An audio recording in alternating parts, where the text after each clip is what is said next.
Olá, gente, boa noite. Eu sou a Laís e eu vou falar um pouquinho sobre leitura e interpretação de laudo de sondagem, SPT. O que seria uma sondagem SPT? Ela nada mais é do que uma análise que a gente vai fazer no solo utilizando esse aparelho que está sendo mostrado na tela para vocês. Ele tem o objetivo de ficar realizando diversas percussões, diversos choques no solo, a fim de aprofundar esse amostrador aí, esse barrilete ali. Ele vai aprofundar no solo e pegar amostras desse solo para a gente poder analisar depois e ter o resultado lá no nosso laudo de sondagem.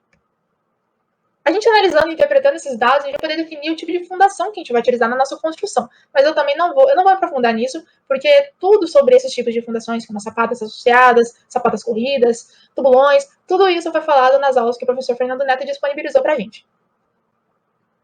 O que eu quero que vocês tenham em mente é, essa tabela de classificação que está sendo mostrada aí, ela vai ser usada como base para a gente interpretar os dados lá que vão estar lá no laudo de sondagem. Então, a gente vai ter como parâmetro o tipo de solo que a gente vai ter e se ele é bom ou ruim para a nossa edificação, se ele é bom ou ruim para o nosso conjunto geral da obra, de execução da obra. E é por isso que ele vai interferir muito na nossa utilização de fundações. Mas a gente não vai entrar em detalhes nisso, porque a gente vai ver certinho lá na parte da interpretação do laudo de sondagem. Vamos lá, então. Como seria executada essa sondagem? A execução da sondagem ela é baseada no estudo de 1 metro de terra. A gente vai ter lá nos nossos laudos, basicamente, o estudo de 1 metro a cada 1 metro. 1 metro a cada 1 metro. E a gente vai ter a análise e o resultado dos ensaios a cada 1 metro. Como eu estou mostrando ali para vocês, normalmente lá vocês vão ver nos laudos que eu coloquei de exemplo, que eles não colocam a informação do primeiro metro de terra. Vai começar então a partir do segundo, mas a gente sempre vai analisar os últimos 45 centímetros desse 1 metro de terra. Tá? A gente vai analisar esse 1 metro, só que a gente só vai pegar as informações desses 45 centímetros que são os finais ali. Então, eu coloquei ali mais bonitinho, um quadradinho piscando, que é a parte importante, que vai ser o resultado que vai estar lá no nosso laudo de sondagem. O ensaio ele pode ser finalizado basicamente quando o solo ele torna-se impenetrável, quando já está muito difícil da gente avançar com o nosso amostrador. Está falando basicamente isso, tá? Então ele pode ser finalizado a partir dali. Vamos entrar então para a leitura e interpretação de um laudo de sondagem. Coloquei ali um exemplo bem técnico, não tem uma informação importante, que é a planta de situação, mas isso é um exemplo de como são localizadas as informações, como aparece, como é a carinha do nosso laudo de sondagem. O laudo de sondagem, o resultado que a gente tem desse laudo, é um perfil geotécnico do nosso terreno. Ele vai ter as informações, tanto de nível da água, como está mostrando ali no exemplo, com uma fileirinha assim, ó, azulzinha, é a indicação do nível da água. Ele vai mostrar o número de golpes, os 30 centímetros finais, eu vou explicar um pouquinho melhor depois, que vai indicar a resistência desse solo, a caracterização das camadas do solo, como está mostrando ali com umas achuras, ali, uma descrição dentro ali, a localização dos furos, que eu coloquei bem, que eu fiz um desenho, não desenho, eu coloquei um quadradinho que fica piscando, vocês estão vendo ali várias coisinhas ali, corzinhas, que é a indicação da planta de situação no nosso terreno e aonde estão localizados os nossos furos. Seria muito importante que todos os laudos tivessem, mas muitos deles não têm essa planta de situação. Vocês vão ver nos exemplos que eu vou dar. E a profundidade máxima da sondagem, até onde foi analisado o nosso perfil ali geotécnico.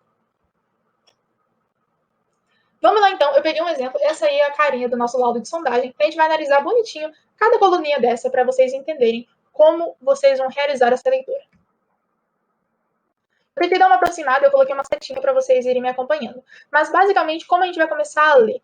A gente está vendo aí nessa primeira coluna que está sendo indicada pela setinha, que vai indicar os 30 centímetros iniciais, a quantidade de batidas, e os 30 centímetros finais desse ensaio de 1 metro. Lembra que eu falei que são os 45 centímetros? São os 45 últimos centímetros, e desses 45 centímetros a gente vai ter 30 centímetros e 30 centímetros. Os 30 centímetros iniciais e os 30 centímetros finais, que vão ser colocados ali. Ah, mas Laís, são 30 centímetros iniciais e 30 centímetros finais. Mas aí, somando 30 com 30, dá 60. Tá aí o ponto, gente. Não pode parecer, não são 60, são 45. Mas esses 30, eles estão sendo contados a partir dos primeiros 15 desses 45, dos 15 centímetros que estão no meio, dos 15 centímetros que estão no finalzinho desses 45. Porque esses 45 aí de ensaio, eles são divididos em 3 partes. Os 15 centímetros iniciais, os 15 centímetros ali do meio e os 15 centímetros finais. A gente vai sempre analisar isso e para a gente ter essa noção, para a gente ter esses resultados que a gente vai analisar depois, a gente vai pensar nesses 15 centímetros sempre. Aqui, ó, então a gente vai direto para a parte ali que mostra a quantidade de golpes a cada 15 centímetros. Vocês podem estar meio assustados por essas frações meio loucas, mas vocês viram que tem uma constante que é o número 15 embaixo. E esse 15 vai indicar os centímetros que foram descidos com a quantidade de golpes que está sendo mostrado em cima. Então, ali, ó, por exemplo, na primeira fileirinha, a gente tem 1 sobre 15, 1 sobre 15 e 1 sobre 15. Primeiro 1 sobre 15 indica que, nos 15 centímetros iniciais, foi necessário só uma batida do nosso amostrador para ele descer os 15 centímetros.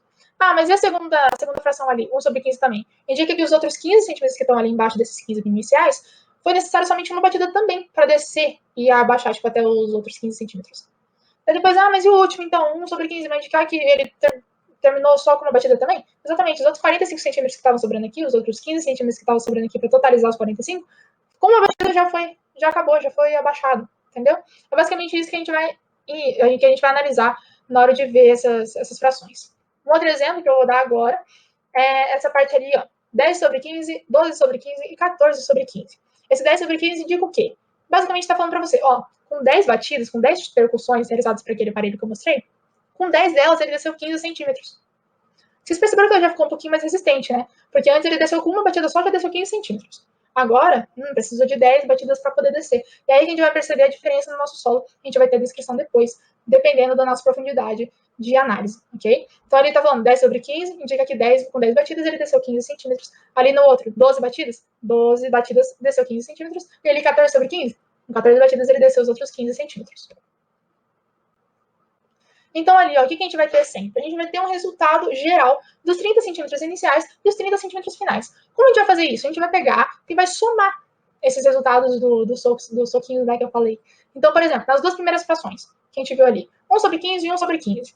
A gente vai pegar essas duas informações para totalizar os 30 centímetros iniciais, porque eles sempre vão colocar de 30 em 30 centímetros. Entendeu? Então, os 30 centímetros iniciais, vai pegar o primeiro 15 centímetros e os outros 15 centímetros aqui do meio, a gente vai somar as batidas necessárias para descer esse total aqui de 30 e vai colocar ali o resultado. Então, são um total de 2 batidas ali naquele exemplo. Ah, mas e os 30 centímetros finais? A gente vai usar o do meio, que vai servir para os dois, tanto para o inicial quanto para o final. A gente vai ter o do meio, e a gente vai usar esse meio mais o finalzinho, que são totalizando os 45 centímetros, que são os 30 centímetros finais. A gente vai somar, foi necessário uma batida para descer os 15 centímetros aqui do meio, e mais uma batida para descer até os 45 centímetros. Totalizou 2 batidas. A gente vai usar isso para a gente definir. E colocar o resultado ali, né? Ali o outro exemplo, pegando daquele exemplo que eu falei dos 10, 12 e 14, a gente vai somar os dois primeiros. Então foram 10 batidas no primeiro, dos 15 centímetros, a gente vai somar 10 mais 12 que foram necessárias para descer o do meio. Então 10 mais 12, 22. Tá mostrando ali 22 batidas nos 30 centímetros iniciais. E ali agora os últimos finais, a gente vai pegar os 12 aqui de baixo, né? Os 12 aqui do meio, mais os 14 que foram necessários aqui embaixo. Somando, deu 26. Totalizando ali o total ali de batidas. Quais são as outras informações, bem rapidinho, para a gente só definir e finalizar esse estudo de laudo. Todos os laudos eles vão apresentar o tipo de solo que a gente vai ter, tanto que está mostrando ali por achuras, e onde ele começa e onde ele termina, sempre aonde vai começar o tipo de solo, onde vai terminar esse tipo de solo, os metros que estão sendo mostrados ali. A gente vai ter a descrição desses tipos de solo, tá? Vocês estão vendo ali os exemplos, né, bonitinho, areia fina, pouco siltosa, a gente vai tendo essas definições conforme a gente for abaixando, sempre mostrando de acordo com o metro e onde ele começou e onde ele terminou.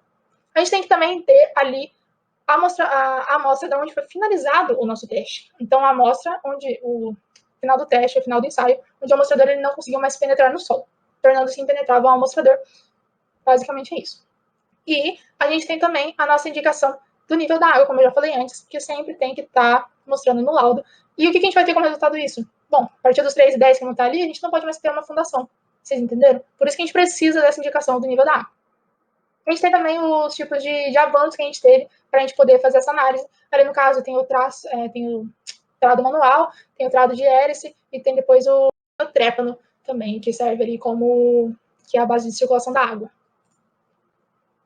Aí tem os outros exemplos de laudos, que muitos deles não têm a plano de situação, mas, né?